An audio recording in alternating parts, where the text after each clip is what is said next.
friends, Amanda here. Welcome back to Handmade Now Hallmark. Today I've got another fun hot foil card for you featuring this big, beautiful foil and die cut set from Simon Says Stamp. I hope you enjoy. Let's get into it.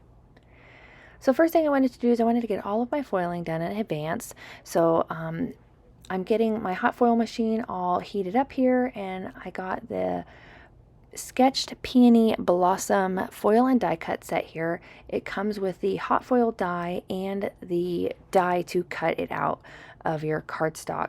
I just got some, I believe this is polished brass foil that I'm using today, and I'm just cutting it to fit my hot plate. And then I'm going to set my hot plate on my machine to warm up. Once it stops flashing, I can add the foil and my cardstock.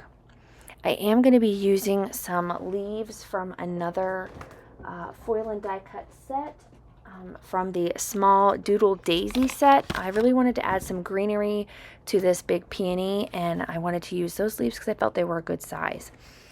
So once I've got that all heated up, I can add that hot foil and my cardstock. I am using some Hammermill cardstock. I did pick that up because it is recommended for foiling, and it does work beautifully.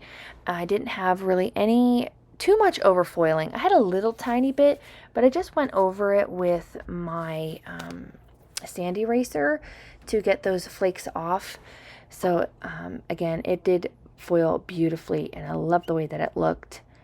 Super pretty. I love the big flower. I just think it looks really nice. And here you can see there's that Doodle Daisy set as well, and I'm only going to be using the leaves. So whenever I did put the foil down, I didn't put it quite over top of one of the leaves. So I had to do it one more time, but that's okay. I have an extra one, and I did end up using the one that didn't foil quite right. I just flipped it around and used it a different way, but you'll see that a little bit later. Here you can see I'm just using that sand eraser to erase some of the overfoiling that I had. It wasn't a lot, and it wasn't really anywhere that would impede the image. And here you can see I'm trying to use up as much scrap of that foil that I can because I don't really want to waste it. And I ended up not getting a part of it foiled. I don't know if it shifted whenever I was using it. I'm going to try to do a couple of different ways to keep my adhesive or my foil plates from moving around on me. I've seen a lot of people do it where they attach everything to the card base and then they put it on the hot foil plate together. So I'm going to give that a try and see if I have a little bit more luck with things moving and shifting around on me. So once I had all of that hot foiling done, I put my machine away and used the coordinating dies to cut out the big peony and the leaves. And I'm going to work on my background. I've got the Romantic Script background stamp from My Favorite Things and a piece of craft cardstock. And I'm going to create kind of a nice background. I wanted it to look like a piece of parchment paper. I've done this kind of technique in the past, I think on a couple of Christmas cards. It's one of my favorite ways to create a background. Something kind of simple, quick and easy to do. You don't necessarily have to do it on craft cardstock.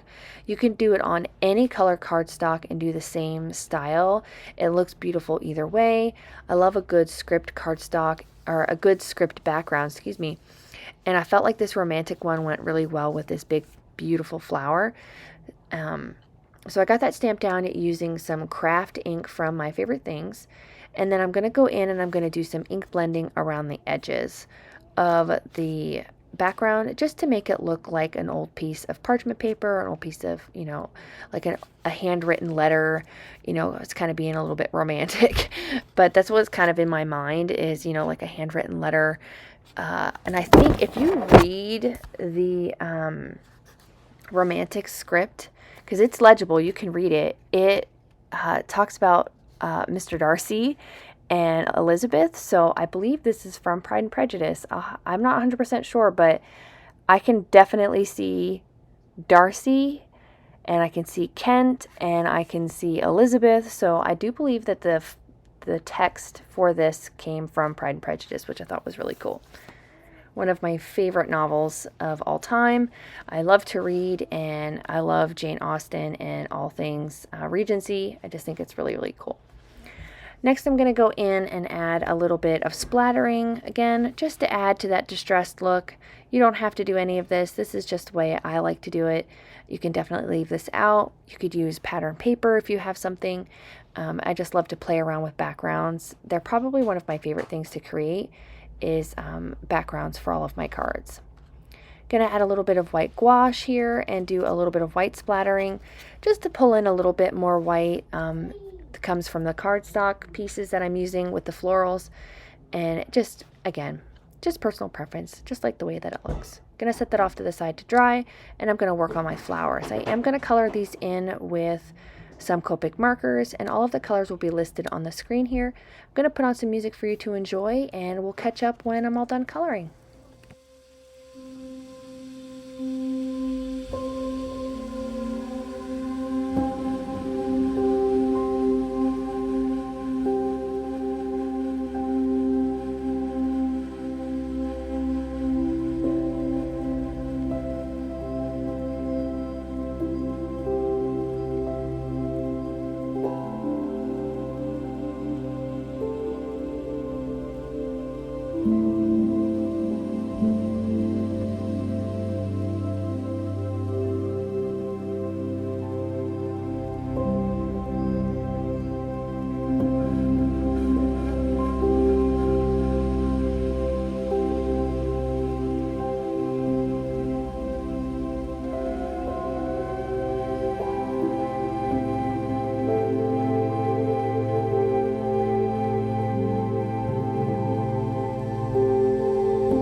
Once the coloring was all finished, I'm going to go ahead and work on the other elements of my card. I just love how beautiful this peony turned out, and I also love the fact that peonies come in lots of different colors, so you could easily color this in any way that you like. You don't have to use Copic markers. I've just experimented with them with the foiling, and I love the way that they turned out. My next experiments are going to be trying to use watercolor and other mediums to color in over top of foiling. But I really love the way that this peony turned out. I thought it turned out so, so pretty. Next, I'm going in with the lined thank you die from Simon Says Stamp as well. This is another one of my favorite dies to use. I just love the simplicity of it, and it makes for beautiful thank you cards. I die cut it out of some white cardstock as well as some gold cardstock. This is from Tonic. It comes in a 6-pack or a 6x6 paper pack that has a whole bunch of different kinds of gold cardstock.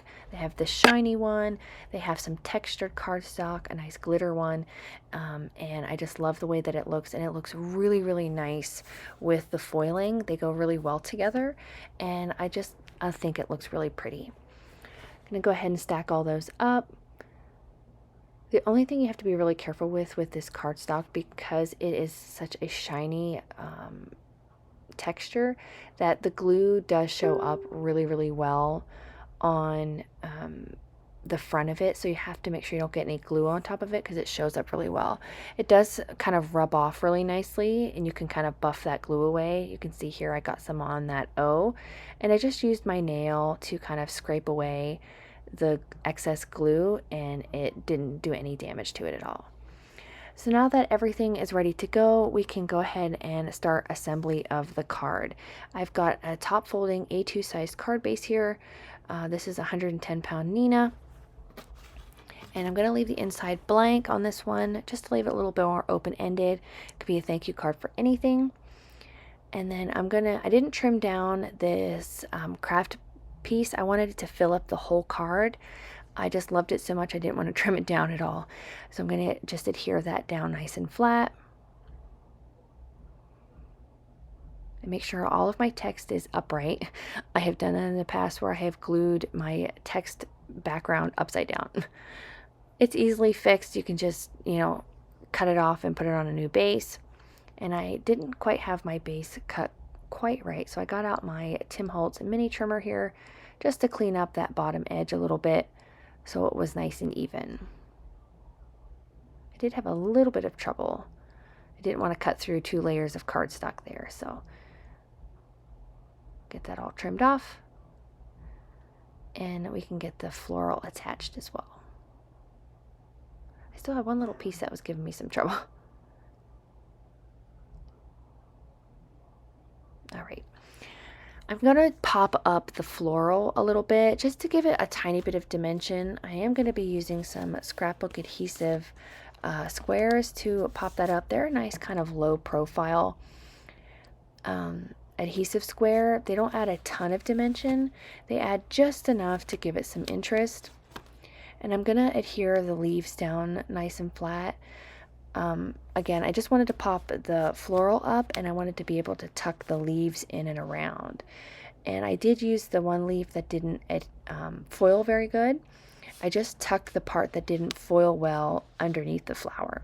So that's a way you can kind of get around if you have any messed up foiling. Just kind of tuck it in, and it looks just fine. I love the size of this flower. I just think it makes a really nice statement piece. And I think it would look really pretty just maybe like on a colored cardstock by itself, really make it the focal point. I think would be really pretty maybe on some black cardstock with some of that. They make a white foil, which I think is really pretty as well.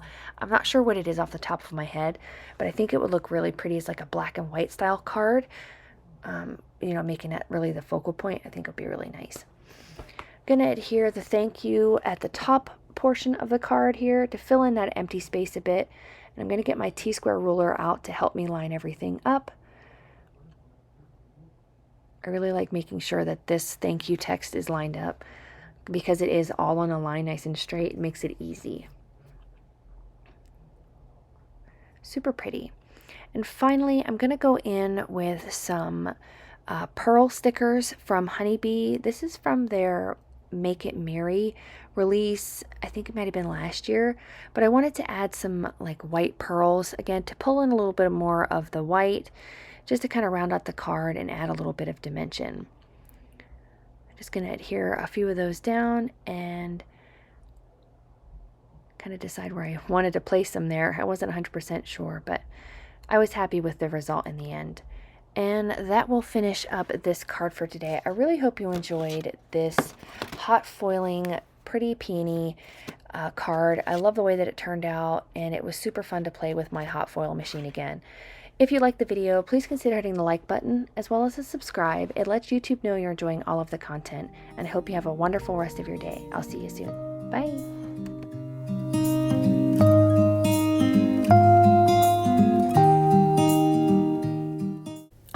screen, I've got a few videos that I think you'll enjoy. Consider hitting the subscribe button so you don't miss out on any more videos at my YouTube channel.